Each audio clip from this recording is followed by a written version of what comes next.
Hello and welcome to the Well-Tempered Cast, the podcast where we discuss Baroque life, historical instruments, performance practice, and many more themes in regards to better understanding this time.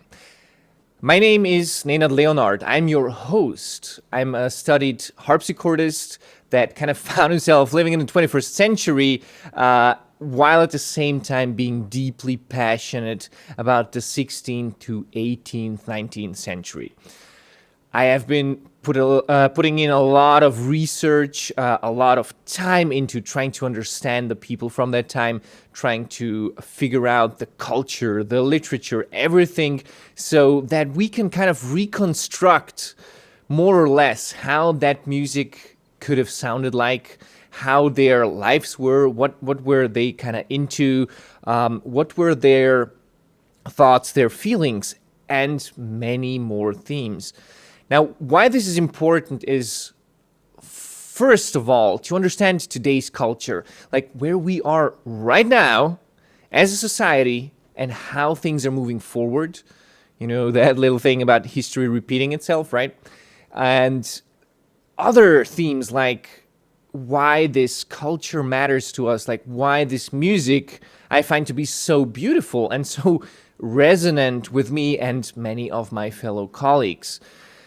Obviously, if you know me, you know that I'm very, very passionate about this music, that I think it's one of the greatest inventions, if maybe not the greatest, of our time, that we have music as a cultured means to expressing ourselves, expressing not just sounds, but also all the underlying emotions, all the underlying thoughts, also concepts. We will look into this, like how composers actually put in different ideas, different concepts, different perspectives into their work, and how amazingly elaborate this is. I mean, that's kind of peak of humanity, right? When we look at late Renaissance stuff, when we look at what they created back then,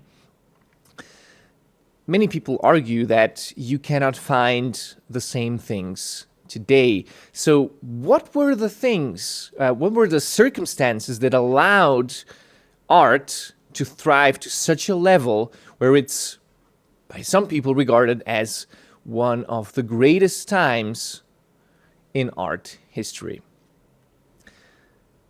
We will look at that, and we will dive into very many different aspects of this. Now, today, it's going to be the first part of a 4-part series, which is basically 10 things from the life in the Baroque, to explore how these people lived, what they felt, what they probably thought about, how their life looked like, how it differs from today, and so on. The reason why we're doing this is kind of very simple, again, to understand, but coming from our today's perspective, and that's something that I amazingly get unnerved about every time I watch a kind of historical movie. When we have actors, when we have these storylines told in the past sense, the directors often go for a solution that is adapted to the modern audience. So you have just basically people of today playing a figure from the past, just like throwing on a costume, but then they play the same thing, which is not at all how life worked back then. It was very, very different. You had very different types of manners, very different habits, very different, like the day, how the day looked like what people were doing was very, very different from our life today. And this is what we're going to check out. This is what we're going to go into and really try to understand, because for me, it's fascinating how underdeveloped our brains are in this regard.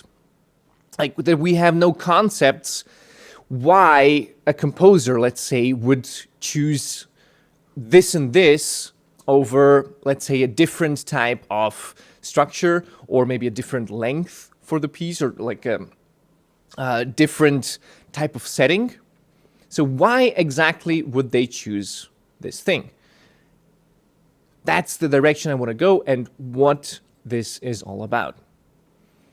For me, also very touching point is that even though the lives of people back then were kind of different, we still have certain things that have not changed over time.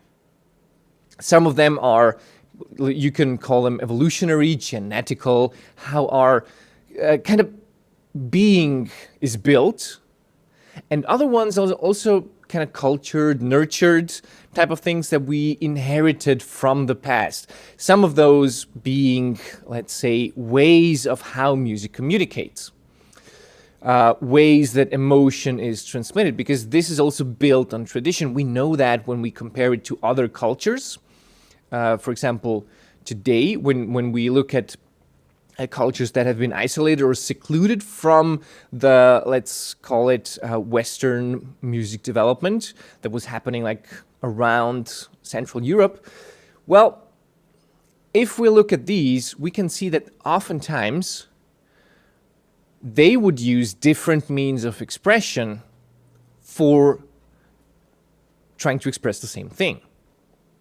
So there is a type of cultural inheritance that we also give to each other, and that is all built on the roots of this music. And with Baroque music, with Renaissance as well, we are almost at the core of the essence how everything kind of started out.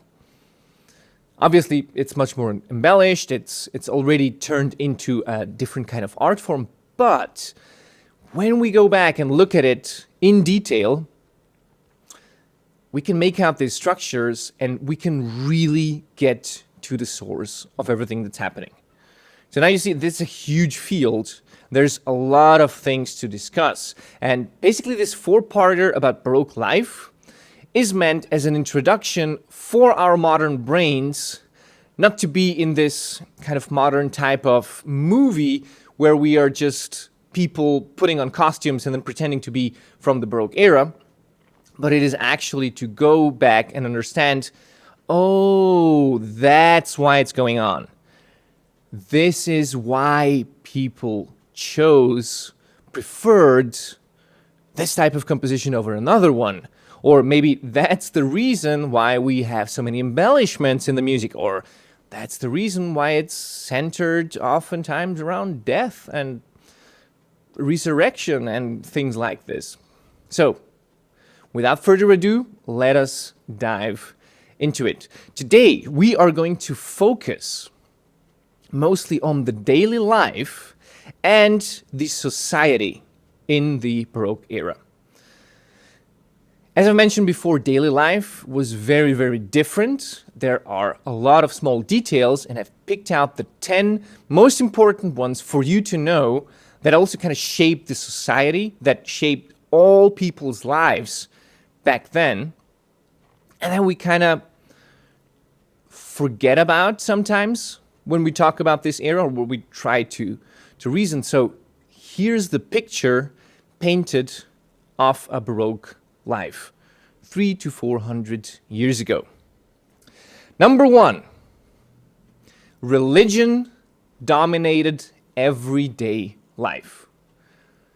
Religion was so important that everything, almost everything, revolved around it. The church was basically central to all the daily ongoings, and not just influencing the spiritual practices and how they have been done, but also education, also governance, and obviously art. For example, in Protestant Germany, we already know that there was this huge 30 years war going on in the 17th century just because certain people were not agreeing upon what kind of religion should be practiced. There was this huge dispute about, well, is the Pope maybe not doing certain things right? Is maybe the church as a mechanism a little bit turned corrupt, right? Or not a little bit, but a lot. And then we have Martin Luther, and then we have the Reformation, and then we have all the crazy things happening all throughout Europe. And so obviously you have even this war, but even after the war, like the Protestant countries that form today now Germany, they would have had discussions over whether or not music is central to spiritual practice. Probably you know that Calvin, they kind of banished a lot of music out of churches. Same things happened in Switzerland with Zwingli and the other reformers. So they kind of just threw out all the instruments, all the organs, everything was just empty. They even went further and said there should be no faces allowed in the church, like no paintings, no nothing, because this distracts you from practicing your faith, right? It's just distracting from the actual essence. So they threw these out as well, just painted over them. And then church kind of became this very stale, very, even dry thing where it's about going there and then focusing on the word and the essence. Well, let's go back to Germany. Protestant Germany, we have discussions whether or not you should be able to practice music in the service when people were there. Because looking at the Bible, for example, they always tried to cite the Bible and give everything meaning, and I mean, obviously, a reason for existence if it is confirmed in the Bible. If the Bible says it's bad, you should not be allowed to do it. And the thing about music is that there's no real music in the New Testament. You have a lot of music happening in the Old One, with angels and trumpets and David playing the harp and all these, right? But in the New Testament, you don't really have any mentions of music whatsoever. And so you have this huge discussion going on when Bach was a small boy, for example. And they are doing like these public letters, printing those in newspapers and discussing whether or not music should be banned from church. And that's one of the reasons why, if you look at music from Protestant Germany compared to music from Catholic countries like France, like Italy, like Austria from that time, they are very, very different. The complexity of German music surpasses all, and probably now you can understand why. They had to kind of find an excuse why music is still relevant in church. Because it had to be highly, highly fitting to the stories that were told from the Bible. Like when you had the readings, they had to be very elaborately done, displaying certain elements that, again, like the premise from Martin Luther back then was like, well, you know, music kind of underlines the word, it paints it out so it's easier for people to remember, and they really try to go this route, right, to play kind of their music into people's hearts, communicating the message from the Bible. So this is absolutely essential.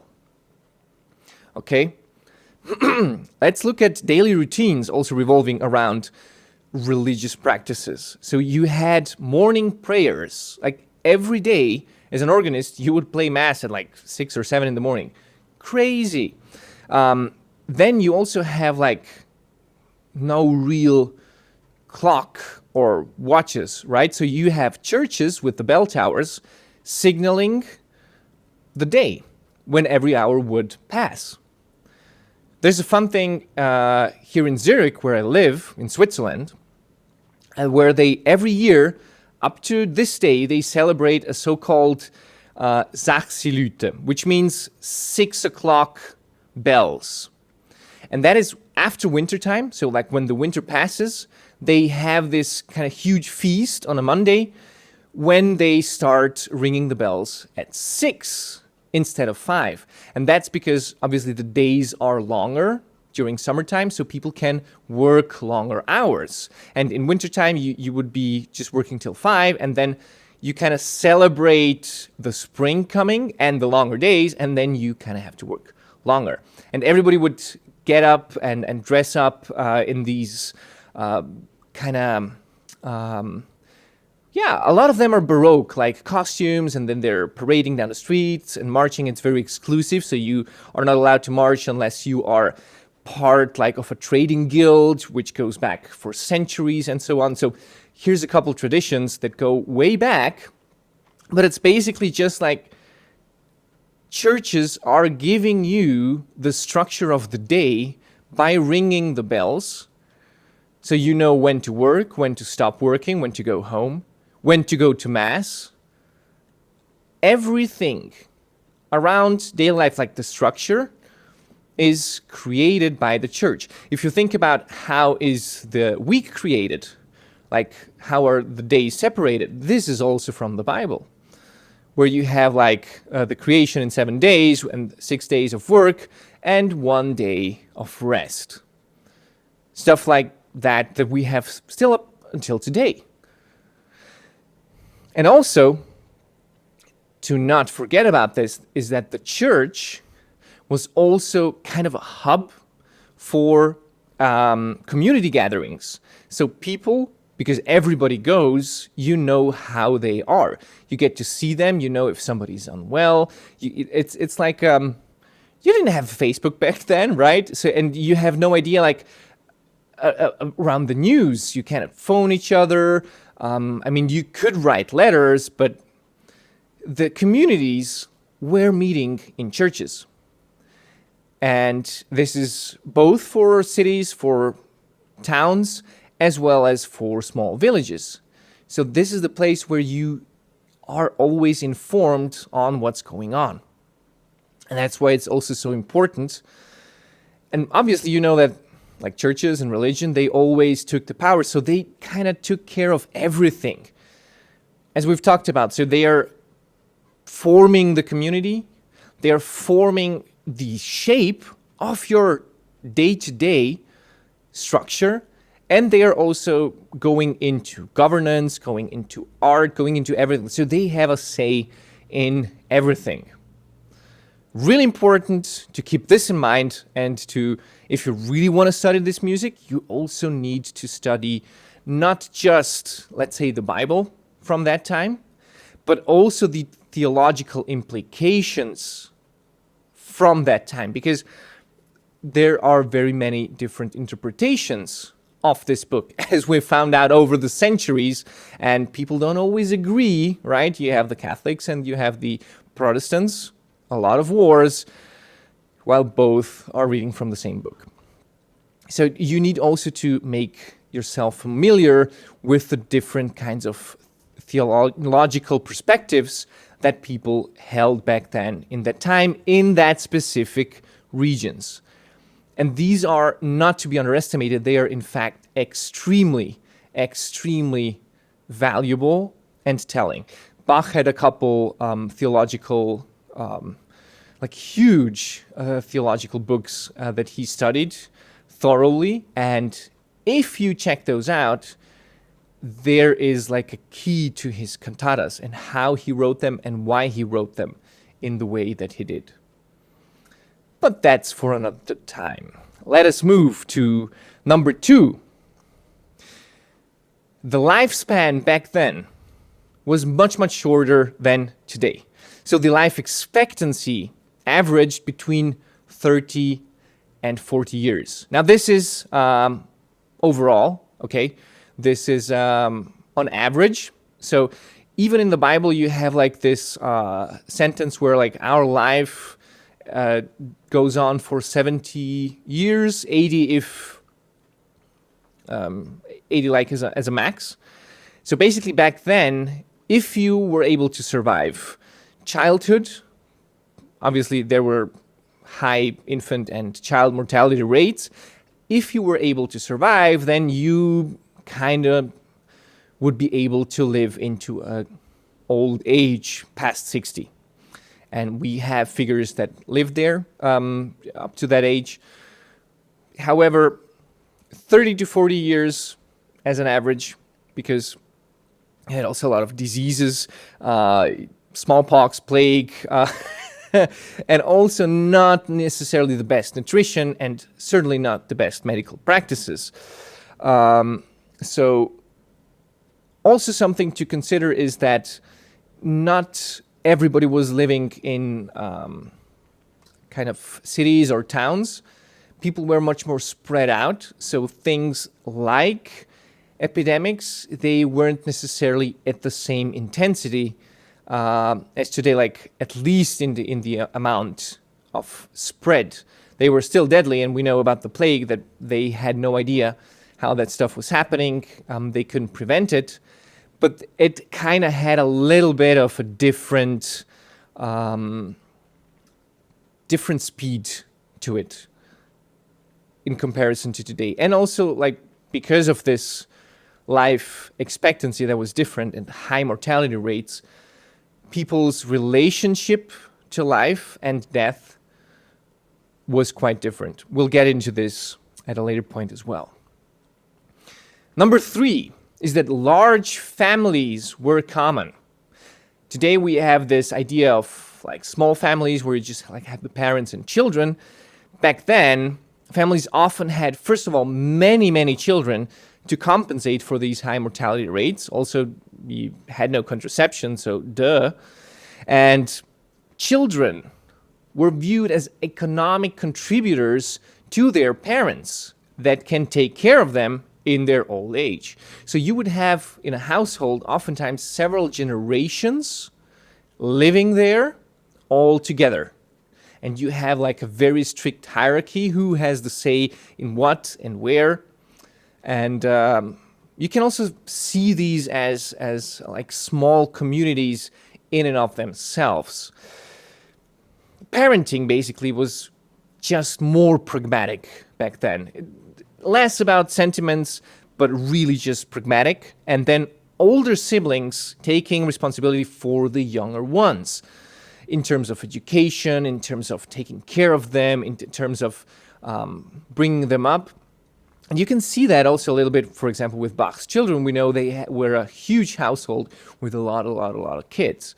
Now, the oldest surviving son, Wilhelm Friedemann, he probably got all the knowledge and the strictness and like the direct education from his father. And then at a later point, he was responsible for taking care of his siblings. Now, from all the figures in the Bach family, he was the one that kind of died sadly, tragically as an alcoholic. So a lot of substance abuse and never really got his life handled. So could have to do something with extreme expectancies, both on the sides from his father, but also the responsibility that he has to take as the firstborn, as the oldest, for taking care of his brothers and sisters.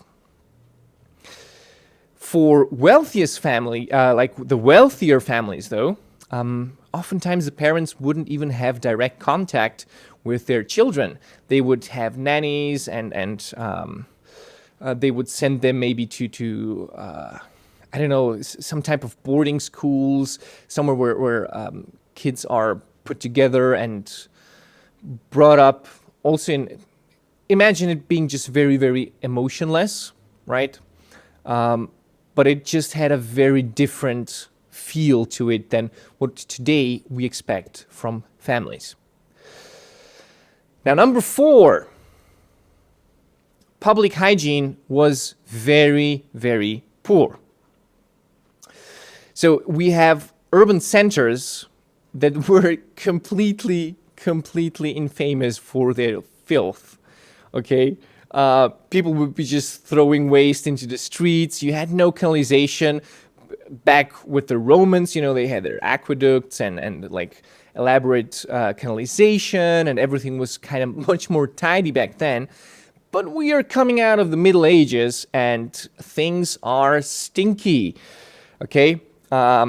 Diseases kind of spread quickly over there, which is obvious, but even in remote, beautiful places, like let's say Versailles, it is known that the ladies in their dresses and it took them hours to put on all the dresses and all the clothing that was needed. So when they had to go to the restroom, oftentimes the restroom would be somewhere far off, right? And then they also would have to deal with all the weird stuff with their dresses and so on. So what they usually did was just go behind the staircase and relieve themselves there, okay? Also, nobody was showering, not even in court. How could you, right? A little bit of bathing here and there, but mostly it's just a lot of very expensive perfumes to kind of cover the stench. And yet, with people like doing their business everywhere, can you imagine how it smelled? Like, you go there, it's like these beautiful paintings, all the gold, all the silver, all the luxury that you can imagine. And it smells like in a pigsty. I can't really imagine how this must be. I kind of have a sensitive nose myself, so whenever I smell like sewers or something, I go like, oh my God, please stop. But this was on another level. Really, really. It's also funny, like here in Zurich, there's the old part town, and you can actually see how the houses back then weren't built glued next to each other, but each house was kind of separated, and you had these small alleyways, passageways in between those. Well, there is one that you can still kind of visit today. It's closed off to the general public, but you can do like a guided tour or something, and it's called Schießigassli, which actually means alleyway of shit, if you translate it word for word. And what it means is basically this was a place where people put out their waste. Obviously, they had no toilets, right? So they did their business in like a bowl or something that they had in the chamber pot, right? And then in the morning, they would just throw it out through the window onto the street. So maybe you would want to look up before you went down, but this was just like everywhere. So you had like a lot of filth in the streets, and if rain came and washed it away, well, good for you. And if it didn't, well, it was there, and it was stinking up the place all the time. Oh my God. Let's go to number 5, which is the rural majority. So around 80 to 90% people, 89% of people, they didn't live in cities. They lived in rural areas like farmers, craftspeople. These were like really smaller places. We didn't have like huge cities like we have today. I mean, we had big places for the standards of back then, but it's nothing that you can compare with like a metropolis of today. And you had like in these villages really close-knit communities. So people knew each other, and they knew each other well, and they had all their noses poking into each other's business. So it's not just you and your large family where everybody has a say in it, but it's also like this a little bit distributed power structure across communities, and you have like these different clans, and they have a lot of influence. And we know that also from literature back then, that you have more and less influential families that are kind of keeping each other in check and so on. So it's not just like today that you can go somewhere, be it in the city or in the outskirts on the countryside, and just be yourself and just do your own thing. You're basically never really left alone because people watch out, right? If you wanted to be so to speak, be left alone. You would have to be kind of a nomad, a traveler going places. But if you wanted to like stay in a place, you had to be part of that community. There was no other way that you would survive there. And also, there's another aspect of this isolation thing, because especially like in mountain villages, places where it wasn't as easy to travel, if you stay isolated in these places for generations, things like inbreeding start to happen. And so you would have deteriorating genetic material in secluded spaces, and a lot of really, really bad illnesses coming out from there. I mean, you still have these today. Again, an example from Switzerland, where I live, that there are a lot of mountain villages that are from the Baroque era and earlier that have these problems still today, that kind of a lot of people are just related to each other, and they are having these genetical disorders because there just wasn't enough genetical material to go around, because you need, for at least for the human reproduction, you need certain amount of diversity so that the inheritance of genes can work properly, and you don't get to get like hereditary diseases which are based on small genetic defects that can turn out to be quite deadly. Same thing goes for royal families, right? They were inbreeding for a very long time because they didn't want to dilute their blood, right?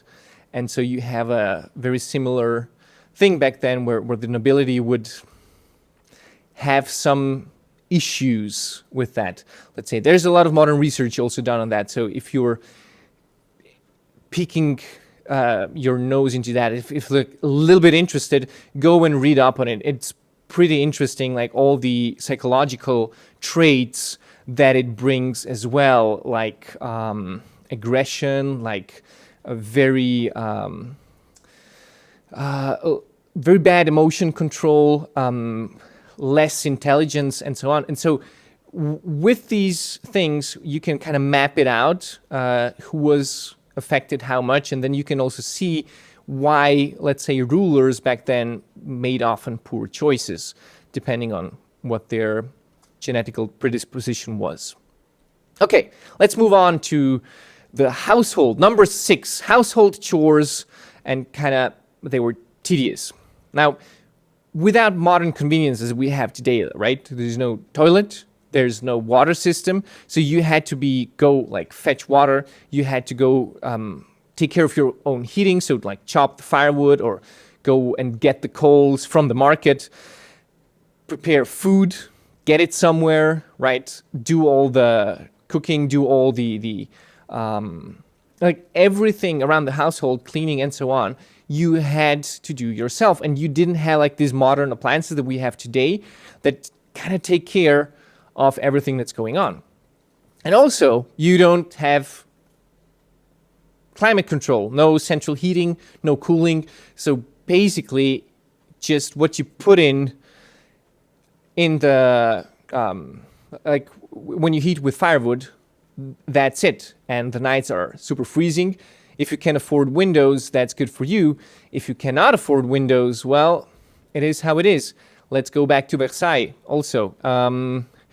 When the Sun King built his rooms, he didn't want to have windows on purpose. Like, he had windows, he had openings, but they weren't closed. They were like always open, and people were freezing. And he, for some reason, enjoyed that. So, yeah, there you go. Also, like, can you imagine having to constantly take care of a fire, not letting it go out, because there's not just a lighter that you can go and turn on the fire. You need to make it yourself. And so all the smoke, all the soot, all the things that we have, a lot of darkened paintings back then, right? Just because of heating with fire. And then it gives off a lot of smoke, even like in the room where you are, regardless if you have the chimney. I mean, if you haven't ever heated with fire, just go and try and see how it really is. let's continue with number 7. So, social hierarchies were rigid. Social standing was divided in very many different ranks, and you had specific classes that you belonged to. Now you had the nobles, you had the clergy, you had the merchants, you had the peasants, and so on. And every one of these classes was also divided, so you basically always knew inside of your own class who you were dealing with. Same thing also when you were referring to your betters. There were conventions on how to do that, what kind of terms to use, what kind of language to use, and so on. Not just that, but your social rank basically determined your opportunities, including education, including marriage prospects, and even legal rights. That is right, depending on your standing, you had more or less access to quote-unquote justice. And while there were rare exceptions of social mobility through exceptional talent or also luck, most people remained in the class that they were born into. You can see this, for example, with Bach, like how much he struggled and strived to get all his titles of Hofkapellmeister and so on. So not just that he could put them on a piece of paper when he was, for example, printing out his sheet music. It was really more of a display of social standing. And obviously, like in Germany, in the Hansestadt where he lived in Leipzig, it was not ruled by a nobility. But still, throughout Europe, you had a little bit of a different standing if you were to be associated with certain rulers, certain noblemen, kings, and so on. And that's what he strived for himself, but also for his sons. And you will see him put them through high schools, like really highly educated, and kind of force them into certain posts just to create a better life for them, so they would be associated again with these noblemen. Very, very specific task that he was after. On the other hand, you can see it in Handel's perspective that he didn't really care about these things. There was even an award from a university that he was acclaimed, and he didn't accept it. He just said, "Oh, thank you, but I'd rather pass, you know." Let's move on to number 8, which is seasonal timekeeping. Okay, today we have a very different standard when we look at time, when we look at the daily clock, but also like all around the year. Back then, life followed the rhythms of nature and also religious observance, like the church year. So harvests, planting, winter preparations, those dictated basically the time, what you were doing, how intensive you were working, and so on. There was no concept of an actual standardized time. It wasn't practical, and it also wasn't necessary.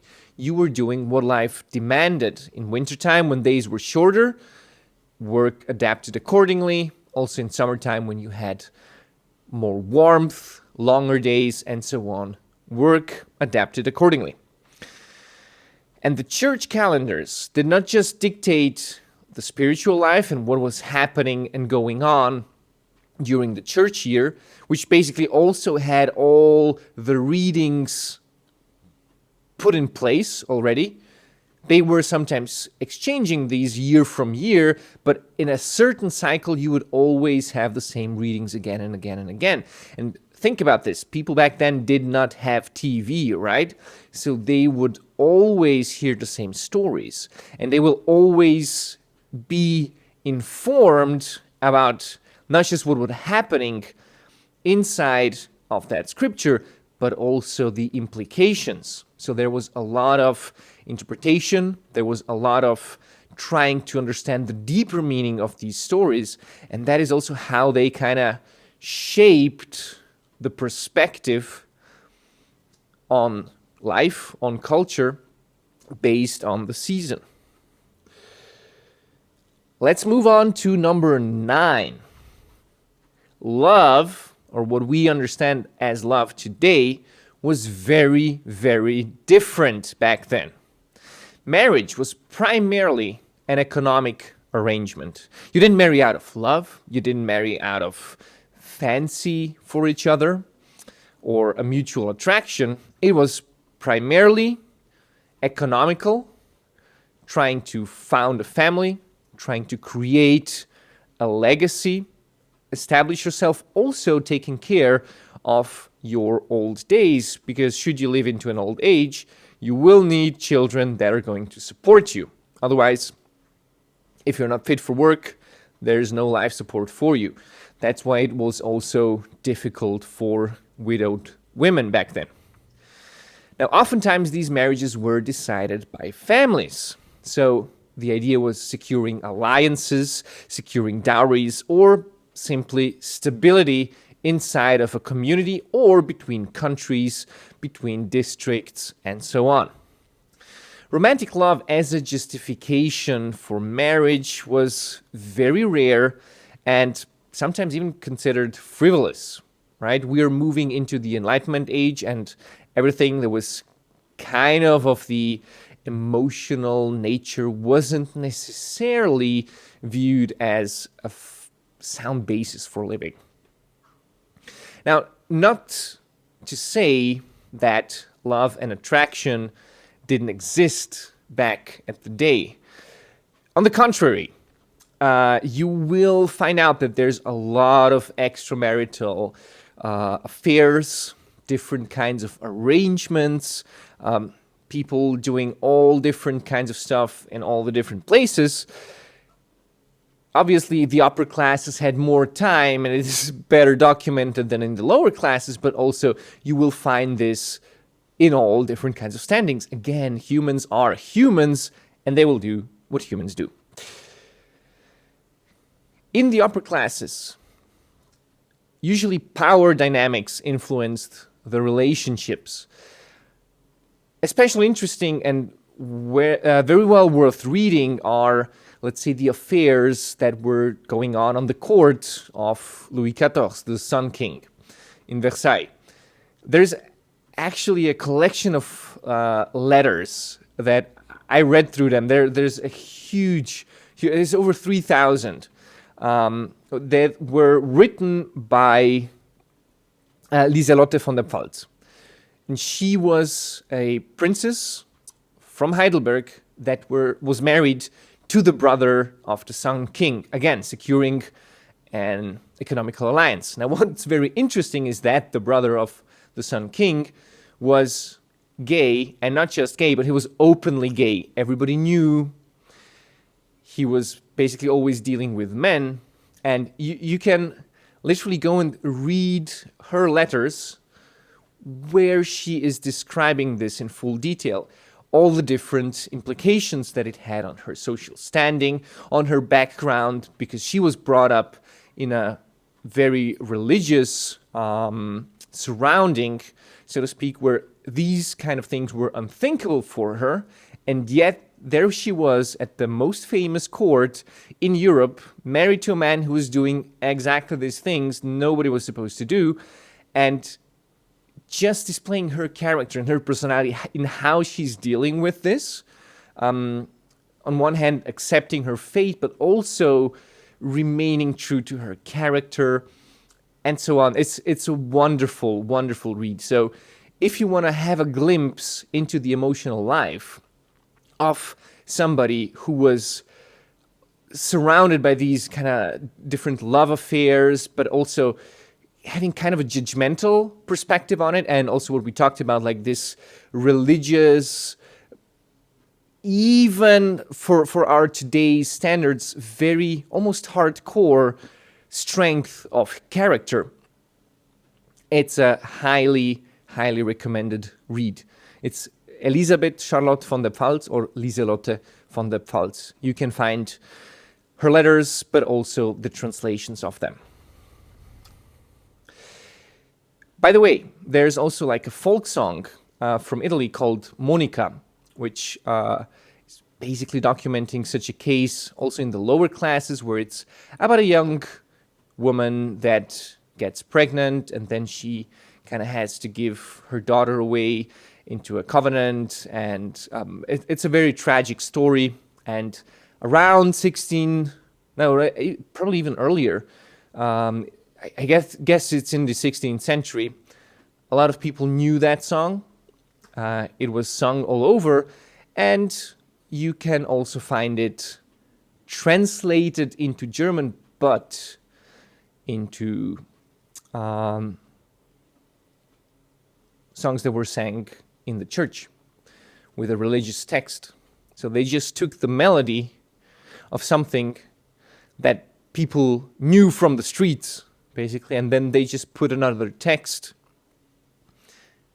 in a way sanctified it, and then sang that one in church.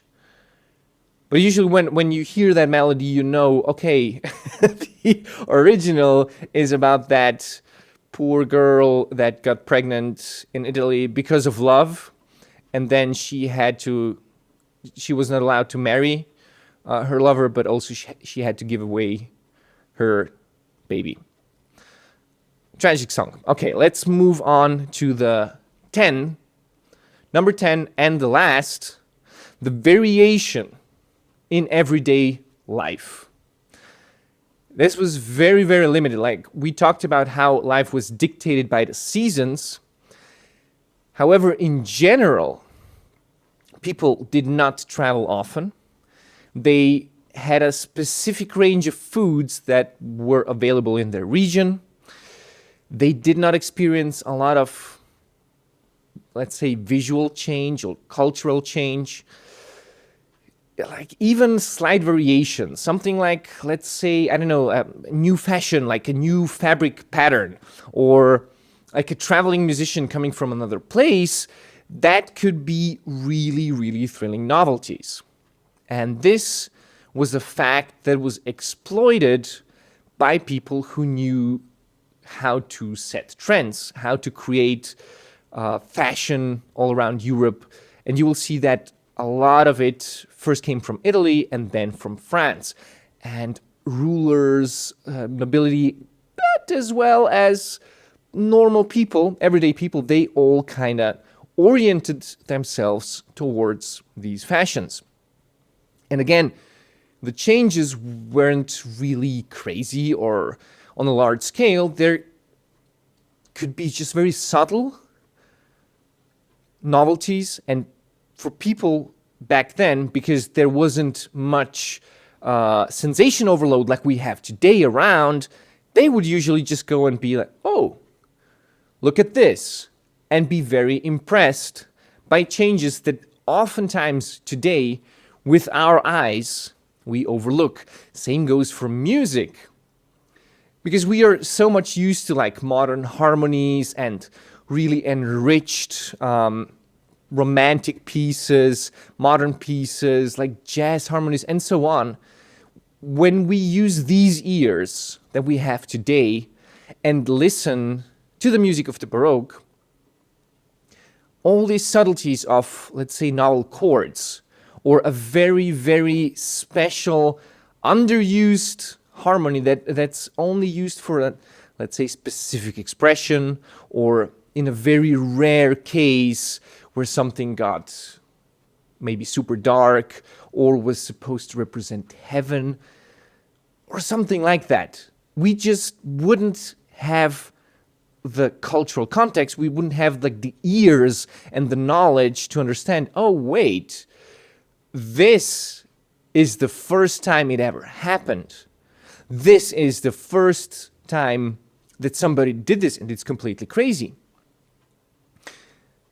I really understood this in my studies when I was playing like geistliche Lieder, which were songs, religious songs from Carl Philipp Emanuel Bach.